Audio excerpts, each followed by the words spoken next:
Jadi kisah Al-Ahzab ini secara umum sebenarnya perang sekutu yang secara umum agak berat untuk Nabi Muhammad menang. Tapi akhirnya menang. Kemenangan ini tentu saja berkat bantuan pertolongan Allah Subhanahu wa taala. Bapak Ibu yang dirahmati Allah, akan kita lihat bagaimana 5 kiat itu, inspirasi, bagaimana pemahaman inspirasi. Jadi kita tidak sekedar belajar, membaca, memahami Al-Quran, tapi kita juga mengambil pesan-pesan penting dalam kehidupan kita agar juga meraih bantuan Allah. Karena Allah tidak hanya membantu Nabi Muhammad pada perang Ahzab saja, tapi dalam kehidupan. Maka ada 6 ayat dengan 5 kesimpulan inspiratif untuk meraih bantuan Allah, bahwa Allah melimpahkan pertolongan. Ini adalah keyakinan yang harus kita pegang. Yang kedua, kiat meraih bantuan Allah itu harus berpikir positif. Jangankan kita, para sahabat pun sempat berpikir negatif kepada Allah Subhanahu wa taala. Maka ini harus dibuang. Karena kalau kita berpikir negatif sebelum berjuang, kita sebenarnya sudah kalah. Yang ketiga, ujian tangga menuju kesuksesan. Luar biasanya kita sudah minoritas secara jumlah, cobaan dan ujian juga bertubi-tubi. Bukan berarti Allah tak sayang. Adalah kebalikannya, ini adalah tanda bahwa Allah sayang, bahwa Allah memuji hambanya yang beriman. Terkadang hampir-hampir tak percaya, tapi itulah realita dan fakta. Nabi banyak diuji, bukti bahwa Nabi dicintai Allah. Bapak, Ibu, dan saya kalau banyak diuji, boleh jadi kita adalah orang-orang yang mendekati para Rasul dan Nabi dalam arti dicintai oleh Allah. Kesimpulan keempat dan kelima, kiat berikutnya, jangan dengar isu negatif. Kaum munafik yang ada dalam pasukan Al-Ahzab itu merongrong terus, pulang aja, nggak usah perang, pulang aja, nggak akan menang kalian ini. Ada yang terpengaruh, ada yang jadi murtad, dan yang terakhir jangan terkecoh dengan tipuan. Ada berbagai cobaan supaya kita kalah sebelum perang.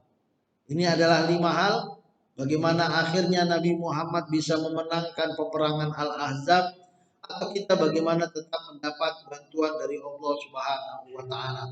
Untuk itu mari sama-sama kita membaca, dan warna merah ini sebagai biasa ini adalah titik-titik kesimpulan yang kita sebutkan tadi. Dengan dimulai dari ta'awuz. A'udzu billahi minasyaitonir rajim. Bismillahirrahmanirrahim. Ya ayyuhalladzina amanu zkuru ni'matallahi 'alaikum idz ja'atkum junudun farsalna 'alaihim rihan wa junudan lam tarawha wa kana Allahu bima ta'maluna basira.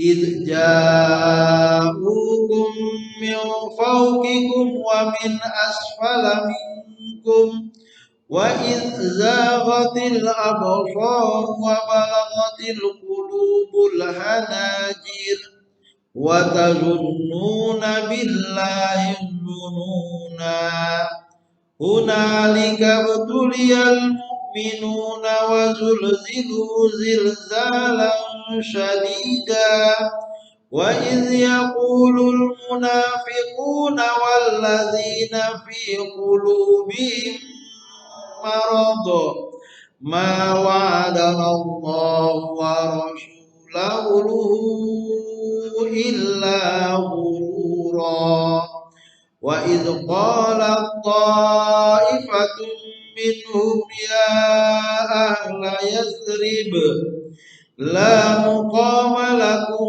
فارجعوا ويستأذن فريق منهم النبي يقولون إن بيوتنا عورة وما هي بعورة إن يريدون إلا فرارا walau dukhilat alaihim min aqtariha thumma su'ilul fitnah la'atauha wa ma talabbasu biha illa yasira.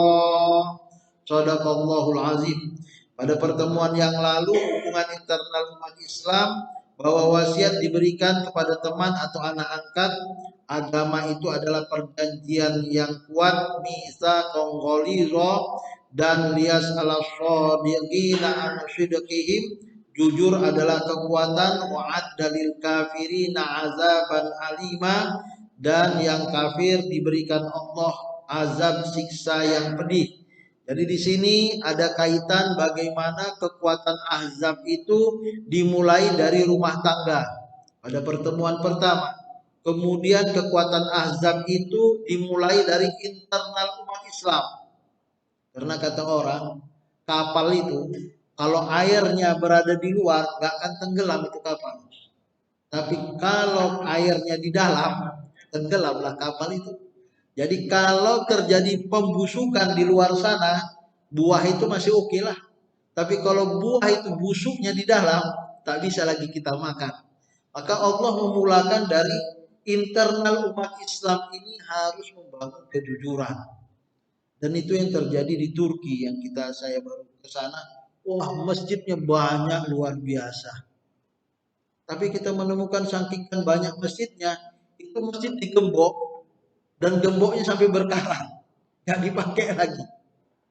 Jadilah kalaulah kemudian Hagia Sophia dijadikan museum, karena di belakang Hagia Sophia itu ada Masjid Hamid II dan itu besarnya sama seperti Hagia Sophia juga. Kalau diletakkan semua sholat di Hagia Sophia, Masjid Hamid bisa kosong. Atau kalau di Masjid Hamid semua sholat, Masjid Hagia Sophia bisa kosong. Artinya tak banyak jemaahnya. Tapi alhamdulillah dibuka dua-dua, ya berbagilah. Dalam suasana Covid agak renggang, lumayan lah ya. Tapi ketika kembali suasana tidak Covid lagi, karena direnovasi Hamid II, ya lumayan karena agak padat-padat, bisalah berisi sebagian di Hagia Sophia.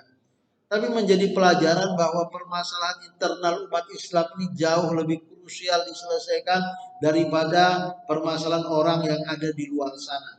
Maka kita kembali kepada pembahasan kita ayat 9 atau ayat ini. Ya ayyuhallazina amanu, wahai orang yang beriman, uzkuru nikmatallahi alaikum, ayo kita syukuri nikmat Allah yang telah dikaruniakan kepada kalian. Nikmat terbesar itu adalah nikmat iman. Kalau kita sudah beriman dan menikmati nikmat iman, siapapun yang naik itu adalah kawan kita yang beriman. Ini terkadang pola pikir yang terjadi di Turki yang kita lihat, bahwa kalau nggak saya naik, Anda harus jatuh. Kan jadi tak enak. Bagaimana saling sikut, saling menjatuhkan, bahkan abang adik bisa saling membunuh, itu adalah bagian dari kerajaan Turki Utsmani. Sampai akhirnya Kemal Atatürk menghancurkan semua peradaban Turki Utsmani yang sudah begitu mengakar di masyarakat. Dalam jangka puluhan tahun habis semua peninggalan. Azan saja pakai bahasa Turki, dan saya rasa bapak-bapak sudah mengenal itu. Tapi ada hal yang hoak, bahwa katanya makam Kemal Atatürk itu tak diterima oleh Tuhan, itu hoak lah. Dia dikuburkan sebagaimana biasa dan dia dikuburkan dan tidak ada masalah, kuburannya juga tidak bau, tapi itu akhirnya menjadi viral di Indonesia, tapi itu sebenarnya perlu diklarifikasi lagi dan sudah ada klarifikasi di YouTube juga. Jadi artinya tidak sampai kita membenci orang dengan cara menebarkan hoak lah. Walaupun sampai sekarang disebutkan Erdogan ini kalau kalah di periode berikutnya boleh jadi Turki akan kembali lagi kepada sekuler. Dan sekarang dulu awalnya 1 lira 3.000 1 4.000 rupiah. Sekarang 1 lira saya pergi masih 1.200, saya pulang sudah 900. Wah, cepat sekali turun dan hancurnya karena ini grand design lah ya, bagaimana supaya Erdogan tak terpilih pada periode berikutnya. Nah, ini adalah nikmat Allah dari dulu sampai sekarang, yaitu kekuatan iman ya. Kata Syekh Muhammad Sa'rawi, an-nikmah as-syai'ul ladzi yukhalitul insan bi sa'adatin wa busrin wa talaba istidamatuhu. nikmat itu adalah hal-hal yang membahagiakan kita dan kita menginginkan itu kekal dan abadi. Wahabi sifat la tatawaffaru illa fil iman. Sifat yang membahagiakan itu tidak akan kita temukan secara sempurna dan utuh melebihi nikmat iman. Maka kita bersyukur di awal ceramah biasanya, alhamdulillah atas segala nikmat iman dan Islam yang telah diberikan Allah kepada kita. Itu sebenarnya bukan sekedar ucapan lisan, tapi itu memang demikianlah adanya. Kalau kita beriman, berislam, siapapun yang naik saudara kita lah. Ini tidak, asal dia bukan bagian dari aku, harus kita copoti, kita turunkan dia rame-rame. Ini musibah. Iz ja'atkum junudun. Kekuatan iman itu secara rumah tangga, secara internal, maka ketika datang pasukan dari luar, ketika bala tentara datang kepada kalian, farsalna alaihim rihan. Lihat Allah di ayat 9 ini langsung memberikan nikmat. Ketika iman ada, maka nikmat berikutnya mudah didapat. Ada tentara Allah berupa angin. Bapak Ibu yang dirahmati Allah, angin jadi tentara. Rupanya angin ini berbahaya juga ya. Bayangkan kalau Bapak masuk angin gitu ya. Wah, itu gimana itu? Aduh, apalagi angin duduk, aduh sakit kali. Saya pulang dari Turki sakit. Pinggang saya, astagfirullahaladzim, payah kali mengeluarkan angin. Dan rupanya Ahzab ini menang, tentaranya itu angin. Karena angin sekeras-kerasnya, sekencang-kencangnya, sangka orang kafir yang berada di seberang Ahzab itu pasukan Islam nyerang. Tenda mereka tercabut, tertampak. Kuda mereka mulai meringgi, keributan. Ditambah lagi dengan bala tentara dari malaikat. Wajunu dan lam tarauha. Ada malaikat. Bapak Ibu yang dirahmati Allah, terkadang kita merasa kita yang paling hebat. Minta tolong kepada Allah, rupanya kita punya malaikat loh. Apakah ini terjadi hanya pada kisah Nabi Muhammad masih hidup? Ternyata tidak. Dalam peperangan kemerdekaan Indonesia, para ulama yakin bahwa malaikat itu ada dan bersama dengan para alim ulama dan para kiai dan santri. Karena secara kasat mata tak akan mungkin bambu runcing menang melawan tank dan senjata yang begitu canggihnya. Tapi menang. Gimana ceritanya? Ya tanyalah dengan para alim ulama yang mungkin masih mendapatkan cerita dari turun-temurun dari kakek neneknya atau atuknya. Jadi Allah membantu tidak saja pada zaman Nabi Muhammad SAW, sampai sekarang bantuan dari malaikat itu masih tetap ada. Bahkan Allah bima ta'maluna basira. Inilah yang membuat bahwa bantuan Allah itu tetap ada. Dan sungguh Allah dulu, sekarang dan akan datang, bima ta'malun, fi'il mudhari, present continuous tense. Apapun yang kamu kerjakan sekarang dan akan datang, Allah mengawasi, Allah melindung, Allah membantu, Allah memberi cintanya, kasih sayangnya, memberi rahmatnya, ide-ide cerdasnya, ide-ide berliannya, sehingga Nabi Muhammad menang dalam perang Ahzab, umat Islam menang kalau dia bersatu. Dalam kisah perang di Israel, umat Islam dari Mesir itu sudah sempat masuk sampai ke wilayah lewati Sinai dan sudah mendekati Yerusalem dan bisa menang. Cuman ada pengkhianatan. Kata kawan-kawan di sana bahwa Amerika menelpon presiden yang ada pada waktu itu, maka seluruh pasukan yang sudah mendekati Yerusalem suruh pulang balik dan kembali kepada tapal batas, sehingga Sinai tetap menjadi milik Mesir, tapi umat bangsa Mesir tidak bisa menguasai Palestina yang sudah dekat dan sudah dikuasai itu. Inilah dia internal umat Islam yang selalu harus ditata untuk menjadi kebaikan bangsa yang besar atau mayoritas penduduknya muslim. Ya, pertolongan Allah itu pasti. Hanya terkadang manusia bersifat tergesa-gesa atau kita memiliki keretakan di dalam umat Islam itu sendiri. Yakin bahwa Allah melimpahkan pertolongannya dalam damai dan perang. Ini pelajaran penting. Jadi ketika kita berada di Turki, kita diskusi dengan ulama dari Turki itu mengatakan, dan dia meneliti tafsir inspirasi dan tafsir-tafsir Indonesia dari sejak zaman R.A. Kartini. Dia berkata bahwa tafsir Indonesia mulai dari zaman R.A. Kartini yang menulis bukunya Minal Zulumati Ilan Nur, habis gelap terbitlah terang, dan itu dia mengusulkan kepada Kiai Solah, dan dia berkata Kiai Solah lah akhirnya penerjemah buku tafsir Indonesia, terjemahan Indonesia pertama, dan terus turun sampai sekarang, dan termasuk tafsir inspirasi yang pertama dalam bahasa Inggris, alhamdulillah sudah terbit, kita bawa ke Ankara, dan tafsir inspirasi untuk pertama sekali tafsir lengkap dari Sumatera Utara. Jadi apa kata dia? Bahwa kelebihan tafsir inspirasi ini ada poin-poin penting, ada judul dan subjudul, dan ini tidak ditemukan secara dunia.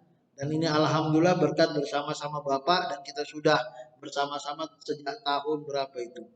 2000 sekian, ya sudah begitu lama, dan kita membuat poin-poin ini, dan ini sehingga kawan kita dari Turki berkata kalau seandainya boleh saya akan menerjemahkan tafsir inspirasi ini ke dalam bahasa Turki. Tentu saja kita akan sangat senang sekali, dan ini kebahagiaan bagi Bapak semua bahwa kerja-kerja kita yang menurut kita sederhana, kalau kita tekuni rupanya diapresiasi oleh orang lain, dan lebih dari itu ini tak lepas dan tak lebih dari pertolongan Allah yang begitu berlimpah bagi kita semua. Yang kedua, ayat 10, ja'ukum min fawqikum wa min asfala minkum. Lihat bagaimana pasukan itu, junudun itu datang kepada kalian dari atas. Kalaulah digambarkan seperti ini, ya inilah dia batasan. Dari atas Bukit Uhud kita menemukan pasukan Ghatafan, pasukan Quraisy, dan pasukan Salim, Asad, ini di sebelah kirinya kita menemukan. Dan seharusnya perang dari belakang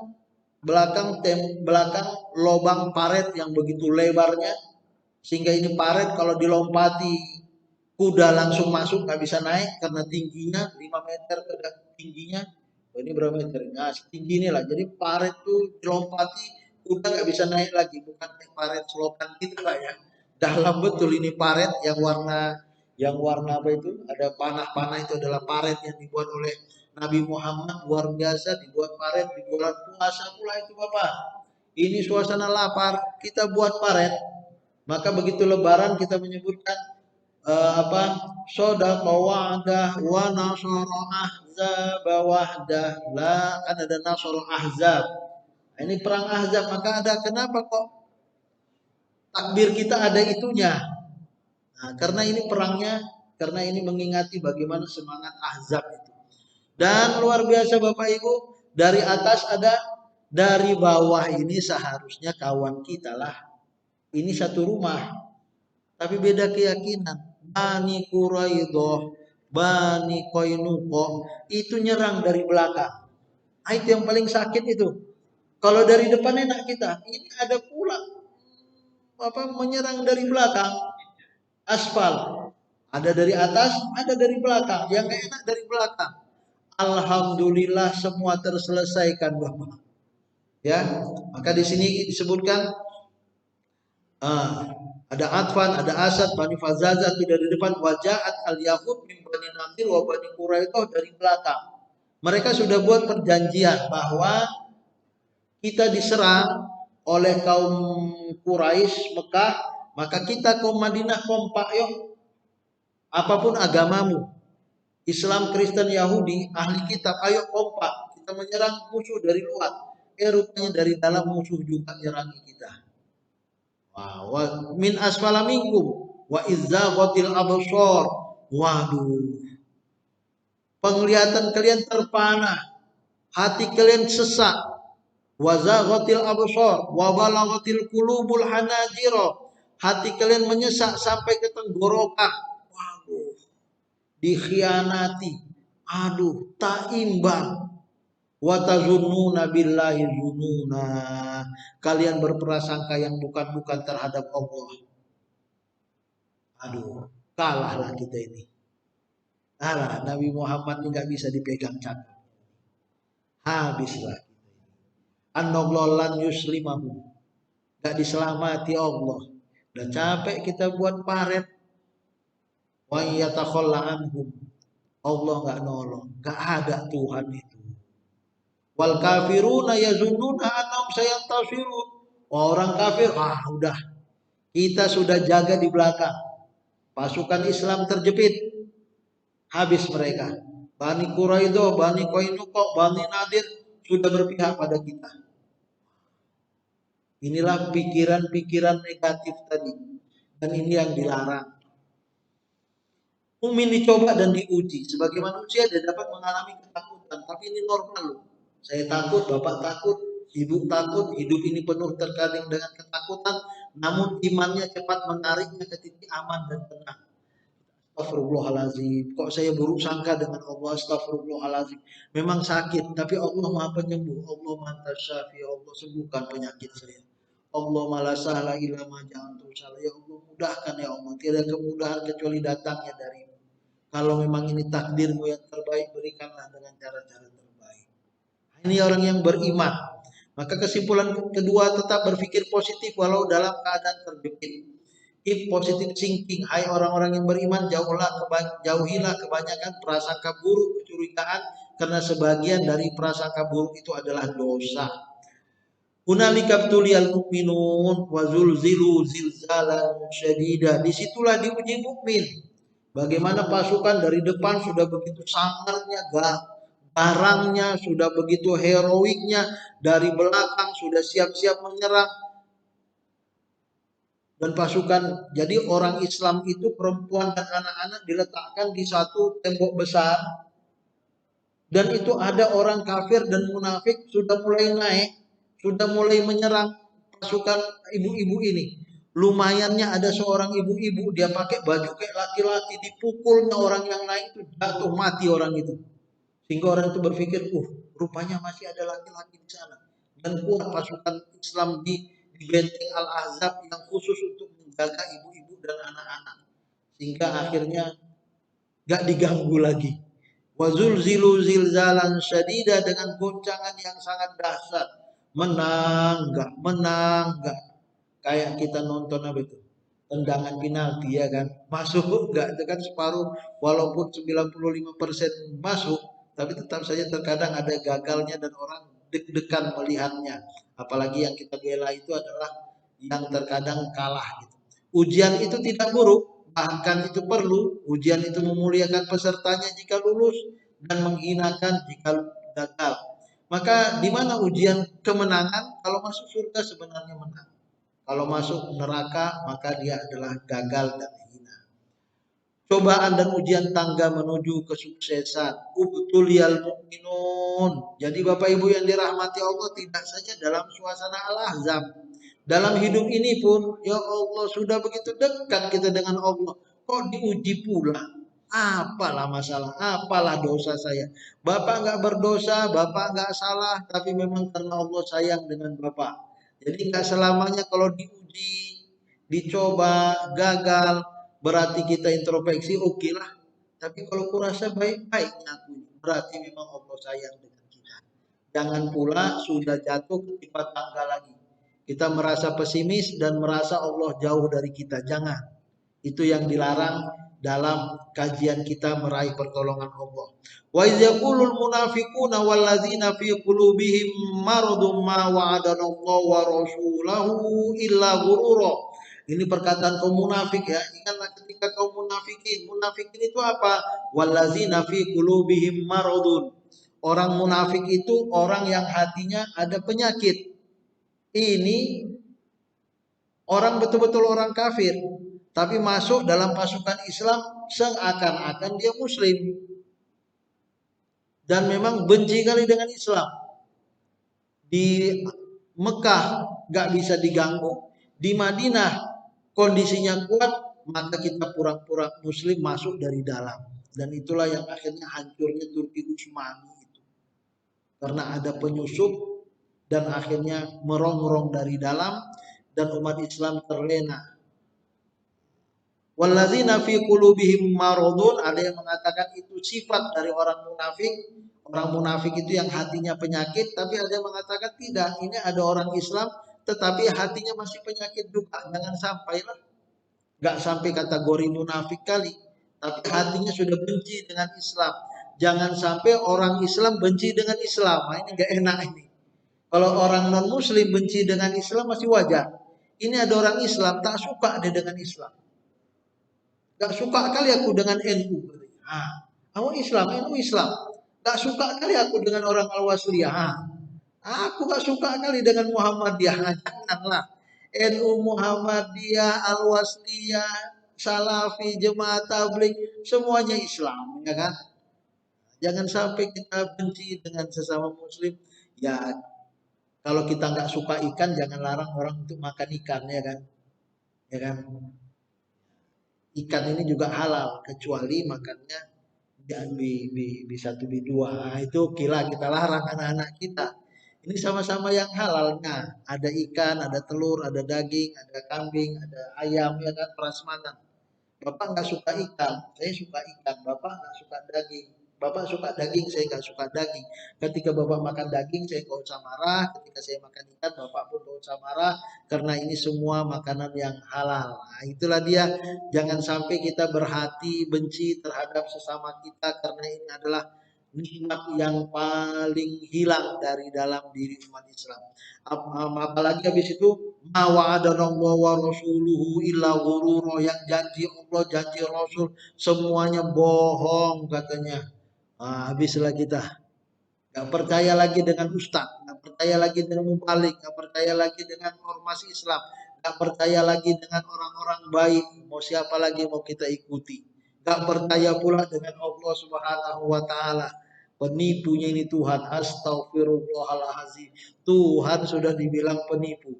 Padahal kita mengatakan shadaqallahul azim, maha benar Allah, shadaqa wa'dah. Maka dalam takbir kita ada shadaqa wa'dah, wa nasara abdah, wa azza jundah, wa hazamal ahzab wahdah. Itu kisah perang Ahzab lah. Semua ya, nasara abdah, Allah tolong hambanya. Wa hazamal ahzab, Allah hancurkan semua pasukan sekutu itu. Ini orang yang mengatakan Tuhan penipu, tidak. Tuhan itu benar dengan segala janjinya. Ujian itu juga membuka kekok siapa yang setia, siapa yang munafik atau berpura-pura membela. Oke, yang keempat, jangan dengarkan isu negatif yang melemahkan semangat. Alhamdulillah, terkadang kita harus tutup telinga kita untuk fokus pada kesuksesan kita. Kalau banyak kali dengar orang musibah atau ujian adalah cara untuk mencintai Anda, kita terimalah ujian dari Allah, tapi jangan banyak dengar yang negatif sehingga membuat kita jatuh, tersyukur, dan orang tepuk tangan. Memang itu targetnya. Targetnya bagaimana Anda tidak jadi. Dicaci maki Anda, dicaci maki keluarga kita, dicaci maki anak kita, dicaci maki orang tua kita. Kalau kita akhirnya karena dicaci maki mundur, tepuk tangan mereka. Maka kata orang, terkadang kita harus mati rasa. Kalau sudah mati rasa, kita tak akan bisa dibunuh lagi. Tak akan bisa dibunuh cita-cita kita. Maka kata orang, terkadang kamu harus jadi orang mati agar kamu tidak dibunuh. Bagaimana mau dibunuh sudah mati? Apa yang mau kita matikan? Mau kita matikan telinga-telinga negatif yang harusnya hidup, jadi off-kan saja. Jadi semua caci maki itu lewat saja lah. Terakhir dari pertemuan kita, wa iz qalat qa'ifatun minhum ya ahla Yasrib la muqama lakum. Ingatlah ketika segolongan dari mereka orang munafik itu berkata, wahai penduduk Yasrib, penduduk Madinah, tidak ada tempat bagi kalian. La muqama lakum, artinya kalah kalian ini. Selesaikan saja, farji'u, pulang aja lah. Yasta'zin fariqum minhum an-nabi. Sebagian dari mereka betul-betul terprovokasi, minta izin kepada Nabi untuk kembali pulang dengan berkata, inna buyutana aurah. Wahai Nabi, rumah kami terbuka aurat, terbuka auratnya gitu ya, maksudnya tak ada penjaganya. Wa hiya bi aurah, padahal rumah mereka itu tak terbuka, terkunci. Mereka hanya hendak lari. In yuriduna illa firara. Lari dari pertempuran adalah pengecut. Ini wujud munafik yang ego dan tak setia kawan. Terakhir, walau duklat alihim min aqtariha, kalau Yasrib diserang dari segala penjuru, summa su'ilul fitnah, kemudian mereka diminta agar membuat kekacauan. Jadi orang munafik yang tadi pulang, kalau misalnya diminta untuk membuat kekacauan, fitnah. Di sini bisa kekafiran supaya murtad, mereka jadi murtad itu. Atau kalau memang suruh membunuh orang Islam, mereka membunuh orang Islam itu. Wah, bahaya ini, bahaya ini. Ini terkadang membuat Aceh gagal melawan Belanda pada masa Cut Nyak dan Cut Titiro itu karena apa? Karena kan ada Belanda yang lebih ireng dari Belanda yang Belanda Ireng gitu namanya ya. Nah, ada pengkhianat biasanya. Maka kalaulah misalnya mereka ini jadi pengkhianat disuruh untuk melakukan pengkhianatan, la atauha, niscaya mereka mengerjakannya. Tapi bagaimana akhir dari para pengkhianat ini? Wa matalabatu biha illa yasiro. Dan hanya sebentar saja mereka akan menunggu.